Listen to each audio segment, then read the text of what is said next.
de la prévalence de la BPCO en Algérie. Professeur Nafti est chef de service à la clinique des maladies respiratoires au CHU Mustapha à Alger. Il est président de la Société algérienne de pneumophysiologie.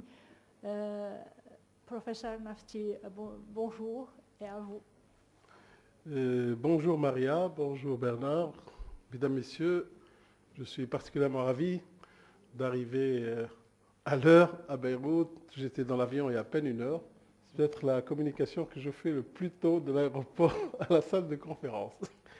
Ceci dit, c'est vraiment un plaisir que se trouver à Beyrouth, d'où j'ai de nombreux amis, M. Khiyat, M. Bahous, plein de copains et d'amis. Et donc, nous sommes tenus à participer à ce genre de manifestation, nous, les pneumologues du bassin méditerranéen, des deux rives, comme disait Bernard.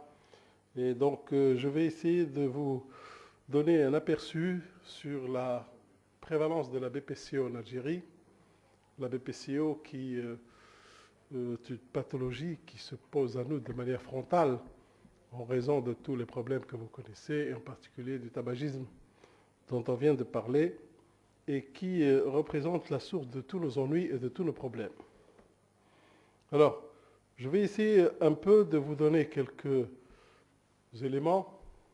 C'est sûr que vous connaissez tous que c'est une cause très fréquente de morbidité, que c'est une cause très fréquente de mortalité, ça s'entend, et que nous prévoyons une augmentation constante de cette prévalence au cours des prochaines années. Et elle va devenir, d'ici une dizaine d'années à peine, la troisième cause de décès dans le monde, ce qui est véritablement scandaleux. Ceci est scandaleux parce que dans notre vie quotidienne, nous rencontrons des fumeurs, nous avons des pollutions un peu partout, à la maison, dans la rue, dans notre travail, et il n'est pas étonnant de ce fait de se retrouver exposé à ce facteur de risque qui nous envahissent de partout. Ça entraîne une maladie grave, une maladie chronique, une maladie avec des complications, avec de la mortalité et avec un coût énorme.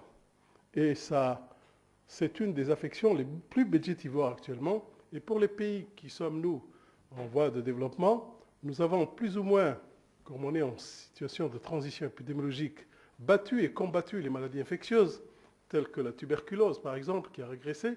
Et voilà qu'émergent maintenant ces maladies dites modernes et qui nous empoisonnent l'existence. En plus, c'est une maladie qui est difficile à reconnaître pour plusieurs raisons. Un tiers simplement des malades sont identifiés comme étant BPCO. Les 2 tiers sont méconnus.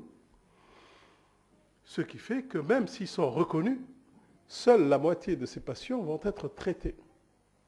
Car le traitement est un traitement lourd, un traitement long, un traitement qui nécessite une collaboration, une adhésion totale du malade, ce qui n'est pas toujours le cas, en raison de plusieurs éléments qui sont d'un, le caractère même de la maladie qui est insidieuse, progressive, silencieuse, longtemps, et qui s'installe à bas bruit. Et les symptômes sont négligés aussi bien par le médecin que par le malade. Tousser, cracher pour un fumeur, c'est tout à fait naturel. Et le médecin aussi trouve tout à fait naturel que l'on tousse et que l'on crache. C'est faux. Et il faut que l'on s'efforce à retrouver ce facteur de risque, à l'identifier. Et ceci fait que cette maladie va évoluer et va se compliquer inévitablement. D'autant plus qu'elle survient à un âge un peu avancé, à un âge à risque où, bien sûr, les comorbidités sont très importantes. Et des pathologies vont s'associer entre elles pour augmenter la mortalité. Les maladies chroniques représentent maintenant les causes de décès les plus importantes dans le monde. Elles viennent en tête. 30 millions de décès par an. Et parmi les maladies les plus fréquentes, vous avez ici les maladies cardiovasculaires, les cancers, et en 4e position, les maladies respiratoires chroniques, dont représentées surtout par la BPCO. Et c'est celle-là qui va augmenter et qui va déclasser les autres prochainement. Si nous ne prenons pas des mesures dès maintenant, si nous ne faisons pas des actions énergiques vis-à-vis de nos populations, vis-à-vis de nos malades. Si on veut savoir quelle est la fréquence de cette maladie dans les pays aussi développés qu'en Europe, vous avez ici ce travail de Albert présenté à l'ERS en 2006, qui vous dit que les médecins reconnaissent le diagnostic dans uniquement 4,1% des cas. Et de 3,7% uniquement des malades savent qu'ils sont porteurs des MPCO. Quand il s'agit de la bronchite chronique, la connaissance par le patient est de 4,4%. Et l'emphysème n'est reconnu que par 1,5% des patients atteints. Vous voyez donc, ce sont des maladies qui existent, qui sont là, qu'il faut qu'on cherche et qu'il faut qu'on trouve. Je ne vais pas parler de dépistage parce que dépistage sous-entend pas mal d'actions, de facteurs, mais au moins de diagnostic précoce. Je vais revenir chez moi un peu en Algérie pour essayer de vous parler de ce qu'on a fait. Eh bien, il y a 30 ans qu'on s'intéresse un peu à cette pathologie. Et vous voyez les travaux ici qui concernent des malades en milieu pneumologique. Et une étude faite par nos aînés Ait Khaled et Ousdir avait montré que chez les adultes, sur à peu près 5500 patients, la prévalence de la bronchite chronique était de 5,1% et que 50% de ces gens étaient BPCO, déjà en 1983. Plusieurs études aussi bien au centre de l'Algérie, à Sétif, que dans une région proche de la capitale, à Bouira, les valeurs sont à peu près les mêmes. Un peu plus dans la région de Rouiba, qui était un peu pionnière parce qu'elle disposait, elle, d'appareils de spirométrie avant les autres, et elle avait bien sûr généralisé cette pratique un peu plus que les autres. Si on s'intéresse maintenant à l'exposition professionnelle et au risque professionnel, cette étude, c'est le résultat d'une thèse en spécialité, c'est-à-dire en agrégation, que j'ai eu l'honneur de diriger, et qui a été menée dans une ville de Annaba, à l'est d'Algérie, dans une unité de production de métallurgie et d'engrais azotés. Et nous avons deux populations, population générale, c'est-à-dire non exposée, et les gens exposés, ceux qui travaillaient dans ces unités industrielles. Eh bien, la différence est flagrante. Chez les gens non exposés à ces pollutions, elle était de 3,5% la prévalence de bronchite chronique, alors qu'elle était 3 fois plus importante quand on était en milieu professionnel. Donc voilà, les choses sont claires, sont tout à fait connues depuis un moment. Quand on essaie de retrouver la répartition de la mortalité, une étude auprès de l'état de santé de la population en Algérie en 2002 avait montré que les maladies respiratoires occupaient la 6e place parmi les causes de mortalité, avec 6,8% des cas. Loin derrière les maladies cardiovasculaires et les maladies de la période périnatale, ainsi que les pathologies tumorales. Si maintenant on détaille un peu plus la répartition des 10 principales causes de décès en Algérie, toujours dans l'enquête Tahina de 2002, eh bien, on retrouve que les BPCO représentaient, en 2002 déjà, 1,3% des causes de décès en Algérie. Ce sont des études un peu anciennes. Alors nous avons profité d'une opportunité qui s'est présentée à nous, qui s'appelait l'étude BREATH, auquel des amis ici, Maria, monsieur, ont participé. C'est une étude multicentrique internationale, observationnelle, et qui a concerné 11 pays, que je vais vous montrer, dont l'objectif principal était d'estimer la prévalence de la BPCO sur les symptômes en population générale. Il avait d'autres objectifs, mais qui étaient secondaires. C'était d'étudier les facteurs de risque, d'identifier les caractères de la population atteinte de BPCO, ainsi que les méthodes de traitement et de prise en charge de la maladie, et aussi estimation du coût de la maladie dans les différents pays qui ont participé à l'étude. C'est une étude, comme je l'ai dit, multicentrique internationale, transversale et observationnelle, et elle concernait surtout les sujets de plus de 40 ans, des deux sexes, hommes-femmes, avec un échantillon représentatif de chaque pays, qui variait en fonction, bien sûr, de l'ampleur de la démographie, qui était de 2000 à 10 000 personnes par pays. En Algérie, nous avons recruté 4 000 personnes. Et bien sûr, cette étude a concerné l'analyse des facteurs, de tous les facteurs en fonction du sexe, de l'âge et bien sûr des régions. Voici les 11 pays qui ont participé. Ça va du Maroc au Pakistan, en passant par l'Égypte, le Liban, la Turquie, etc. Et le nombre de malades recrutés pour chaque pays. L'enquête est basée sur questionnaires, bien sûr, à partir de call centers qui engendraient ou qui généraient des numéros téléphoniques et qui appelaient la population. Il y avait d'abord un premier questionnaire de sélection Ensuite, une fois qu'on avait sélectionné des cas potentiels de BPCO, on leur administrait le questionnaire détaillé de la BPCO, des questions sur le coût de la maladie, ainsi que le questionnaire 4 qui était administré à ces gens-là. Et la dernière phase, c'était une fois que les BPCO étaient identifiés, il fallait leur faire des spirométries, ce qui a été fait avec administration du questionnaire 4 en présence du malade, et non pas par téléphone. Comment définissait-on par téléphone une BPCO? Il fallait des critères. Ces critères étaient surtout des critères épidémiologiques, d'une définition épidémiologique de la maladie, basée essentiellement sur les symptômes. Soit on avait un diagnostic qui était connu par le malade et qui savait qu'il avait une BPCO, celui-là donc il était immédiatement recruté, ou bien c'était un patient qui avait des symptômes, ou bien qui avait des symptômes avec bien sûr la définition clinique de la bronchite chronique, c'est-à-dire toute expectoration essentiellement avec dyspnée. À ces critères cliniques s'associe un critère de tabagisme qui était celui d'avoir été ou d'être fumeur pendant au moins 10 ans, d'avoir consommé au moins 10 paquets années. Voici donc le critère de définition de la maladie tels qu'ils ont été retenus. Et c'est ainsi qu'on se retrouve devant 3 types de situations. La définition épidémiologique, la définition basée sur symptômes ou bien sur un diagnostic ou avec un critère de tabagisme, et les autres, bien sûr, qui ne rentraient pas dans ces cadres, étaient exclus de l'analyse. Je vais essayer de vous représenter, pas toute l'étude parce que ce ne sera pas possible, mais du moins le cas de l'Algérie. Et nous avons trouvé que la prévalence de cette population étudiée en Algérie, il y avait 25,8% de fumeurs, dont 50% d'hommes et 2% de femmes.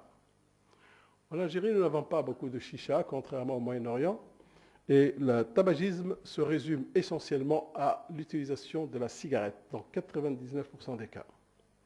Ceux qui avaient fumé plus de 10 paquets années étaient de l'ordre de 60%, et ceux qui ont consommé la chicha pendant plus de 5 ans représentaient 70% parmi les fumeurs de chicha. Les symptômes retrouvés qui évoquaient la BPCO, c'était bien sûr la toux persistante, la dyspnée isolée ou bien la toux plus dyspnée.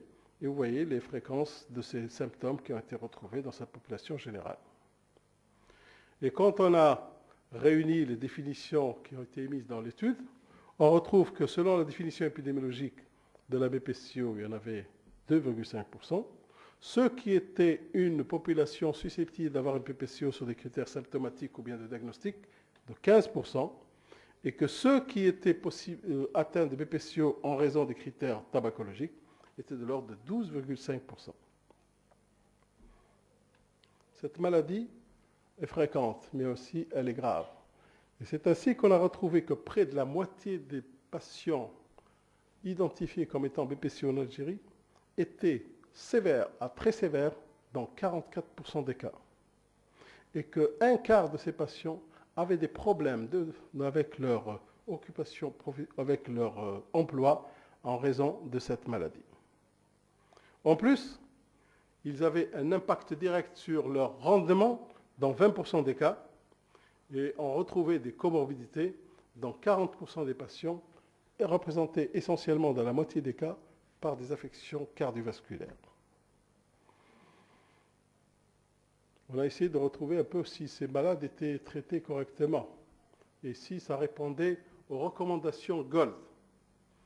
Eh bien, on a trouvé que seuls 18% des malades BPCO avaient un traitement qui était en accord avec les recommandations GOLD. Et que pour les malades très sévères à sévères, moins de 10% avaient un traitement correct et un traitement adapté selon les recommandations GOLD. C'est pour vous dire un peu que s'il y a des recommandations, c'est bien, mais la réalité est tout autre. Et elle est plutôt triste. Pour finir, voici ce que l'on peut retenir de cette étude, c'est que le taux ou la prévalence de BPCO selon la définition épidémiologique en Algérie était retrouvé de 3,7. On a retrouvé à peu près 4,5 pour l'ensemble de la région. 5% des hommes sont concernés contre 0,5% des femmes. Et les sujets potentiels, mais qui n'étaient pas encore obstructifs et qui étaient définis et qui ne répondaient pas uniquement à la définition clinique, étaient de l'ordre de 1,9% à 2%. L'étude spirométrique est en cours. Les résultats ne sont pas encore connus. Il y a des résultats... Pardon? Tout ça a été publié dans la revue Médecine de décembre 2012. Mais la spirométrie, pas encore. Elle est encore à l'étude et fera l'objet, elle aussi, des publications. Pardon? Pardon, excusez-moi. On posera la question à la fin, n'est-ce pas? Excusez-moi, oui. Donc je disais que le résultat spirométrique, ça c'est la définition épidémiologique de la BPCO, comme je l'ai dit dans les objectifs arrêtés au premier. Et donc c'est une définition épidémiologique. Concernant la définition fonctionnelle, l'étude est en cours et les résultats seront connus prochainement et vous serez bien sûr tenus au courant. Je vous remercie beaucoup.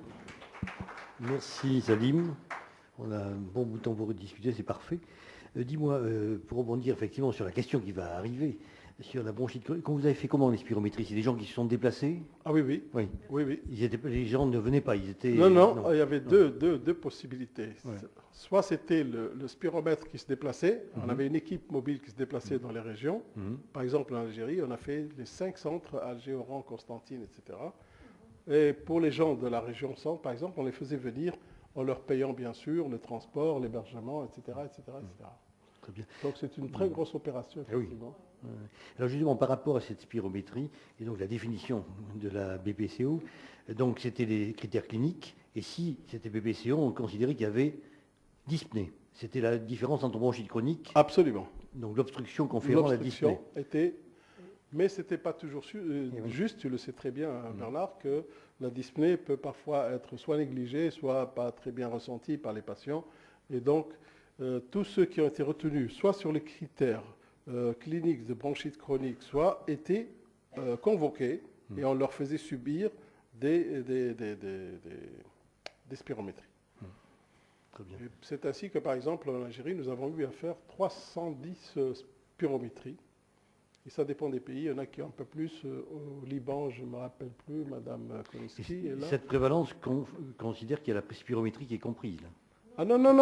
Pas encore, on est bien C'est d'accord, c'est ça la le problème. définition D'accord. purement Donc ça risque baisser. épidémiologique. Oui. D'accord. Voilà. Alors Yousser, tu vas pouvoir commenter. Oui. Non, mais c'est étonnant de parler d'une définition épidémiologique de la BPCO, mais enfin, vous êtes des connaisseurs, c'est une société internationale, donc vous avez raison. Et puis la Respiratory Medicine, c'est une revue qui rejette 80% des articles, donc c'est accepté. Mais c'est-à-dire, je pense que l'intérêt de ce travail sera de bien éclairer la dissociation entre symptômes et spirométrie. C'est-à-dire que vous pouvez avoir dyspnée sans avoir PPCO et avoir PPCO sans avoir tout et crachat et dyspnée. Et c'est là que ça va être intéressant dans votre travail. Non, je m'excuse. On sait bien que la corrélation n'est sélectionner pas des parfaite malades. entre les symptômes et la spirométrie. Je suis entièrement d'accord, Yousser. Le problème n'est pas de dire ces gens sont tous des BPCO confirmés par la spirométrie. La définition du GOLD est connue, c'est le spiromètre. Ceci, c'est une étude sur questionnaire à partir de call center, qui, sur la base d'un questionnaire comportant une centaine d'items, ont posé ces questions. Et il fallait que dans cette, premièrement, comme je l'ai dit, un premier questionnaire qui était un questionnaire de sélection, screening comme on dit, n'est-ce pas? Où on essaie de retrouver les critères définis tels que reconnus par la définition. Voilà. D'abord, le premier questionnaire, c'était un questionnaire général à toute la population. Et parmi ces gens, on identifiait les gens qui répondaient à notre définition. Il y avait une première analyse de ce questionnaire de sélection. Une fois ce questionnaire analysé, on avait un deuxième questionnaire qui était le COPD Interview, qui lui comportait des questions spécifiques à la BPCO, toujours avec une cinquantaine d'items, où on posait des questions sur la